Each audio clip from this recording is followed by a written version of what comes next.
Hello दोस्तों, मैं आपसे आईएएस आईपीएस एकेडमी प्लेटफॉर्म पर आप सभी का वेलकम करता हूँ। तो आज हम लेकर आए हैं आपके सामने बहुत इंपॉर्टेंट क्वेश्चन है सी सेट 2025 में जो पूछा गया है। देखो आप क्वेश्चन देखो और फिर देखो कैसे डिसाइड करेंगे किस टाइप क्वेश्चन। तो क्वेश्चन लिखा हुआ है आपके सामने, एक T20 मैच है जिसमें 3 प्लेयर्स हैं XYZ। उन्होंने स्कोर किया टोटल 37 रन। तो हम सबसे पहले क्या लिखेंगे, एक्स और वाई और जेड तीनों ने टोटल मिलकर कितना 37 रन का क्या किया स्कोर। इक्वेशन नंबर 1 डाल आगे देखो। Ratio of runs scored by x to number of run scored upon scored by Y. इसका मतलब ये लिखा हुआ है, राइट। कितना दे रखा है, equal to ratio of number of runs scored by Y to number of runs scored by Z. ये आप हिंदी में पढ़ सकते हैं। यदि आपको इंग्लिश में पढ़ने में प्रॉब्लम आती है, हमने दोनों फॉर्मेट लिए हुए हैं, तो आप हिंदी में पढ़ सकते हैं। ये लिखा हुआ है, राइट। और हमसे पूछा गया है आगे कुछ, ये दे रखा है value 1 scored by X, value 2 scored by Y, value 3 scored by Z, और कुछ स्टेटमेंट दिए हुए हैं। इसको देखकर हमें क्या करना है, ऑप्शन एक करना। तो देखो सबसे पहले क्या करना, इसको क्या करते हैं हम, क्रॉस दे रहे हैं, क्रॉस मल्टीप्लाई कर, राइट। तो क्या बन जाएगा, Y square equal to X Z बन जाएगा, राइट।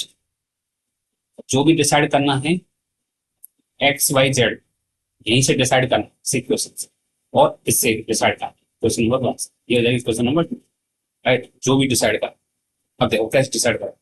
मान लो वाई की वैल्यू कुछ भी ले लो, आप ऐसा ले लो जिसके फैक्टर बन जाए। मान लो हम 12 ले लेते हैं, बाकी आपकी मर्जी है, कुछ भी ले लो एक्स वैल्यू, राइट। तो देखो 12 का स्क्वायर करेंगे क्या बन जाएगा, 144 बन जाएगा। इसके फैक्टर करते हैं क्या बन जाएगा, फैक्टर बन जाएंगे इसके 16 और 9, राइट। या फिर हम बोल देते हैं 9 16, राइट। आपस में रिवर्स कर सकते हैं। तो देखो एक्स वाई की जगह हम क्या लिख सकते हैं, 12 का स्क्वायर क्या लिख सकते हैं, या तो हम 16 × 9 लिख सकते हैं, या फिर हम क्या लिखते हैं, लिख सकते हैं 9 × 16।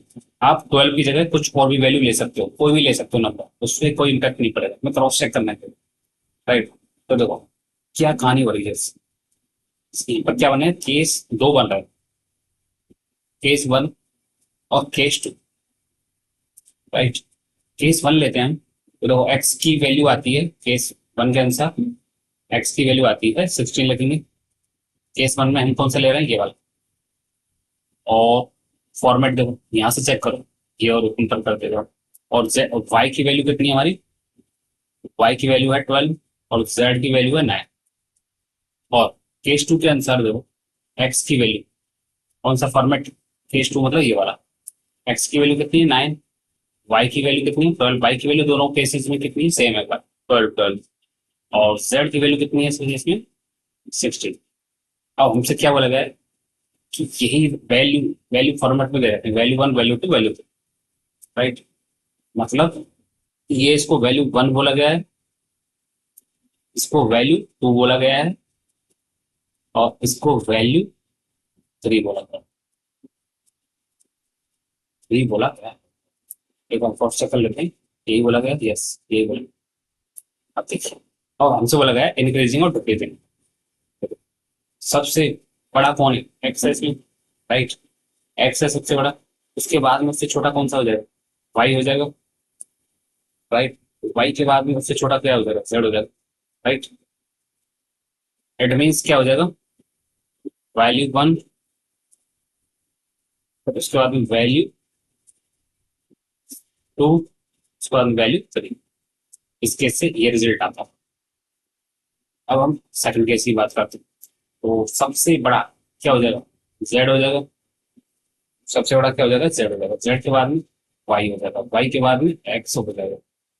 ये रिजल्ट आ रहा है, राइट। इस वाले केस में क्या आ रहा है, ये रिजल्ट आ रहा है। इसको देखते हैं, देखो क्या होगा, इसका मतलब क्या है, वैल्यू थर्ड सबसे बड़ी है, इसके बाद में वैल्यू सेकंड, इसके बाद में वैल्यू फर्स्ट।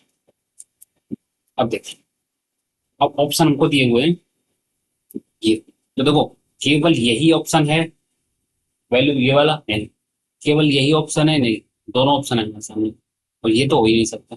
तो देखो चौथा ऑप्शन क्या दे रहा है, can not be determined due to insufficient data. यही आंसर हो जाएगा। क्यों हो जाएगा, देखो क्योंकि उसने एक्स और जेड के बारे में हमें फिक्स नहीं किया, एक्स और जेड के बारे में कुछ भी बताया नहीं, एक्स की कंडीशन क्या है या फिर जेड की कंडीशन क्या है। वाई तो हमने कोई वैल्यू ले ली, उसके आधार पर हमने एक्स जेड डिफाइन कर दी, राइट। तो वाई तो हमारा फिक्स हो गया, बीच में आएगा, उसकी पोजिशन दोनों केसेस में फिक्स आ रही है बीच में, मिडल में। लेकिन एक्स और जेड कभी टॉप कर रहे हैं, कभी बैक से टॉप कर रहे हैं, कभी नीचे से टॉप, कभी आगे से टॉप। दोनों केसेस में देखो, एक बार एक्स टॉप कर रहा है और एक्स आगे से टॉप कर रहा है, जेड पीछे से टॉप कर रहा है। और दूसरे केस में क्या है, जेड आगे से टॉप कर रहा है, एक्स पीछे से टॉप कर रहा है। तो हम कैसे कह सकते हैं कि कौन सा वाला ऑप्शन होगा, राइट। एक्स और जेड के बारे में कोई इंफॉर्मेशन नहीं है, तो हम कौन सा ऑप्शन टिक लगाएंगे, फोर्थ ऑप्शन टिक लगाएंगे। फोर्थ ऑप्शन देता है इनसफिशिएंट डेटा वाला। ऐसा क्वेश्चन एग्जाम में यूपीएससी कई बार बहुत बार पूछता है। नन ऑफ द अबव का ऑप्शन दे देगा आपको, देखने में लगेगा none of the above option हो नहीं सकता, लेकिन ऑप्शन वही होता है। तो ये था देखो कितना इंपॉर्टेंट क्वेश्चन था, सी सेट 2025। एप्टीट्यूड के किस टाइप के क्वेश्चन पूछे जा रहे हैं आप सोच नहीं सकते। तो एप्टीट्यूड को आप बिल्कुल भी हल्के, सी सेट को बिल्कुल भी हल्के में ना लें। आपको यदि ये वीडियो पसंद आई हो और आप इसी तरह की वीडियोज से चाहते हैं कि डेली हम आपके लिए वीडियो बनाएं और आपके लिए बहुत हेल्पफुल हो इससे, तो आप चैनल को लाइक शेयर सब्सक्राइब और कमेंट जरूर करें। और हम तक पहुंचने के लिए, डायरेक्ट या इनडायरेक्ट हम तक पहुंचने के लिए सोशल मीडिया के प्लेटफॉर्म आईडी लिंक ने डिस्क्रिप्शन में शेयर की हुई है, और वेबसाइट iesipsacademy.com इसका भी लिंक हमने डिस्क्रिप्शन में शो किया हुआ है। तो आप वहां से डायरेक्ट हमसे रीच कर सकते हैं। यदि आप वहां से रीच नहीं कर पाते हमसे किसी कारण से, तो आप डायरेक्ट वीडियो के कमेंट में भी लिख सकते हैं, हम वीडियो के कमेंट में आपसे जरूर कॉन्टेक्ट करें। आज के लिए